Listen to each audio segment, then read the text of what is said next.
Señores, hermanos Menéndez, monstruos.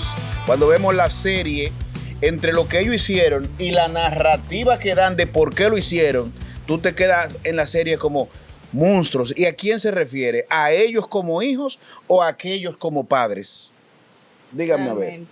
Fíjate que es bastante interesante esta serie, que como tú decías de inicio, se ha dado a conocer que tiene un contenido alto de ficción, o sea, porque obviamente tiene que enriquecer el contenido. Sin embargo, ha salido a relucir en todo este proceso, desde el tiempo del juicio, aunque no fue aceptado por los jueces el hecho de que ellos argumentaran que fueron abusados por sus padres.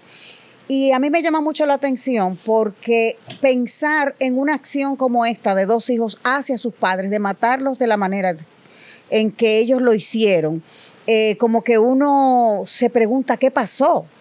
Y desde mi perspectiva psicológica pudiera de inferir que yo validaría un poco el hecho del abuso infantil, porque señora, hay que entender que los niños que son abusados en su infancia crecen con un rencor, con una ira, son más expuestos a sufrir de enfermedades, a tener malas conductas, a tener un bajo aprendizaje, a sufrir de ansiedad, de depresión, a caer incluso en el uso y abuso de sustancias, sí, que son conductas que vemos en estos muchachos, que las vemos en estos muchachos, o sea, que ellos tienen, sí, reflejan elementos de muchachos que fueron abusados en su infancia, aun cuando el juez no haya tomado en cuenta estos elementos para el juicio como tal. Tú sabes que realmente eso que tú apuntala es importantísimo, sobre todo abusados, pero ¿por quién? Por los padres.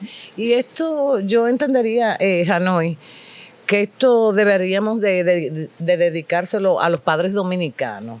¿Qué tipo de crianza le estamos dando a nuestros hijos? ¿Qué tipo de padre soy? ¿Hasta qué punto yo puedo postergar la responsabilidad de esa crianza y permitir que a mi hijo le hagan de todo?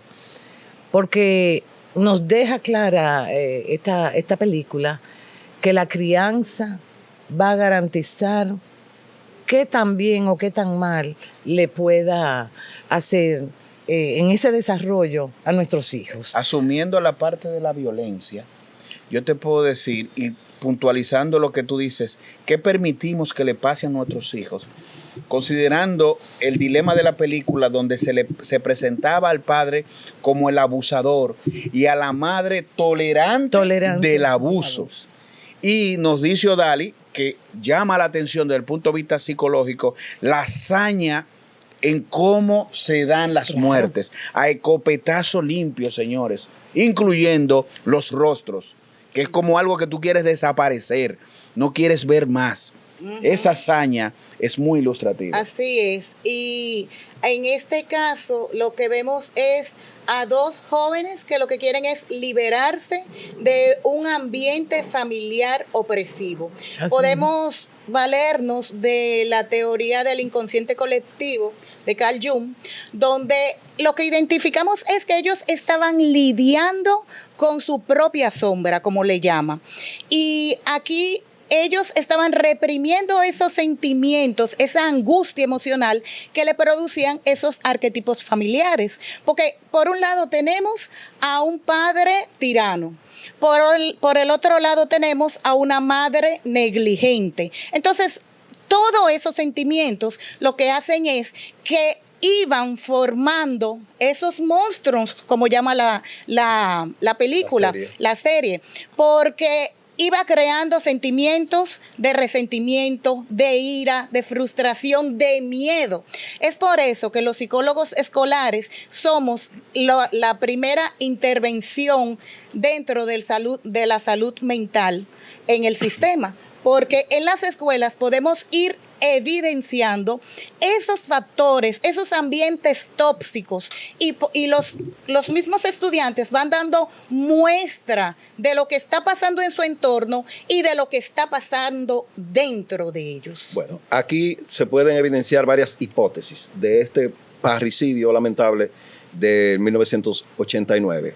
La primera de ellas es la opresión, el maltrato que se vieron involucrados los hermanos Menéndez, y esto pudo alimentar el pensamiento, la idea de que la única forma de eliminar el sufrimiento era a través de la eliminación de la situación, en este caso de los padres.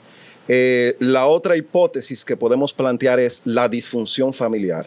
La madre, que es, digamos que, una parte importante en ese ambiente familiar, y su incapacidad para defender, y también siendo víctima de la propia opresión por parte de su esposo. Esto pudo dar al traste de que ellos se sintieran desprotegidos por ella y tuvieran también ese sentimiento de odio hacia su progenitora. Entonces, a esto, la disfunción familiar, la falta de comunicación, pudo provocar ese ambiente tenso en la familia y que desatara en esta situación tan lamentable. Sin embargo, yo quiero destacar en el juicio, ellos dijeron que ellos iban creciendo con ese resentimiento hacia la madre porque ellos sentían que ellas no lo protegía. Claro. Sin embargo, yo quiero destacar algo muy importante que nuestros seguidores deben conocer. O sea, nosotros no estamos diciendo ni aprobando bajo ningún concepto que está bien lo que hicieron estos muchachos. Pero, o sea, no lo estamos aprobando, ni estamos justificando, ni siquiera. Lo que estamos sí es puntualizando es la dualidad entre victimarios y víctimas. Entendiendo que ellos de alguna forma fueron víctimas en ese patrón de crianza que se estableció, obviamente, ¿verdad? Claro.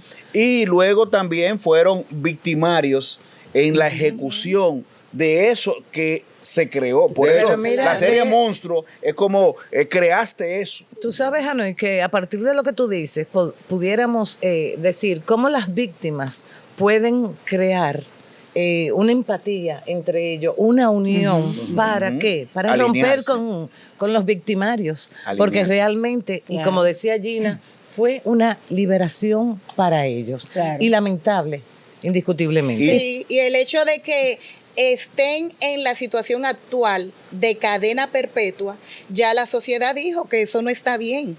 Y nosotros como psicólogos entendemos y buscamos qué es lo que pasó, qué es lo que produjo que esos jóvenes tomaran esa actitud. Ahora bien, un elemento importante tras el hecho a relucir es que ellos aparentemente estaban afligidos ante la muerte de sus padres.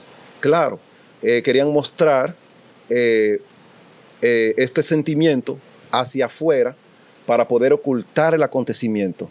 Sin embargo, la forma en que empezaron a derrochar la herencia familiar, esto nos indica a nosotros que no había un signo de remordimiento hacia la muerte de sus seres queridos. Es decir, lo más cercano a un duelo es la depresión, esa falta de deseo por las actividades placenteras. Pero una vez muertos sus padres, ellos hicieron lo contrario. Entonces empezaron a derrochar el dinero para buscar el placer. De eso me llama a mí la atención, un permisito, de la ausencia de culpa en la acción derrochadora, pero al mismo tiempo el argumento de por qué mataron la mamá. Mataron la mamá porque la amaban. No quería que ella se quedara sufriendo. No quería que ella experimentara ese dolor de ellos haber matado solamente a sus padres. Y eso es propio de la personalidad antisocial, psicopática, en el sentido de usar la racionalización para presentar que ellos terminaron al final haciéndole un bien a su mamá, quitándole también la vida. Hay que destacar en este caso el rol que cumplió el terapeuta, el psicólogo Ociel, en este proceso cuando Eric lo visita porque no puede dormir, porque tiene pesadillas constantemente, sentimientos de culpa reprimidos, ¿no?, por lo que habían hecho. Sin embargo, faltó a la ética este profesional cuando, bueno, hay que conocer, como decíamos tras bastidores, cuál será la ley que manejan en Estados Unidos con respecto a esto. No, la confidencialidad. Exacto, pero la ese dijo confidencialidad. Ese dijo Guisé aquí. Exactamente, la Aquí está mi vida confidencialidad, hecha. obviamente que uno la tiene que guardar. Sin embargo, ¿cuáles fueron las razones para él aceptar y quedarse con este caso? O sea, él entendía que económicamente le iba a hacer bien poder sacar dinero de estos muchachos que estaban en medio de esta situación. En una entrevista incluso él dijo y confesó que hasta le propuso temas de negocios y cosas así.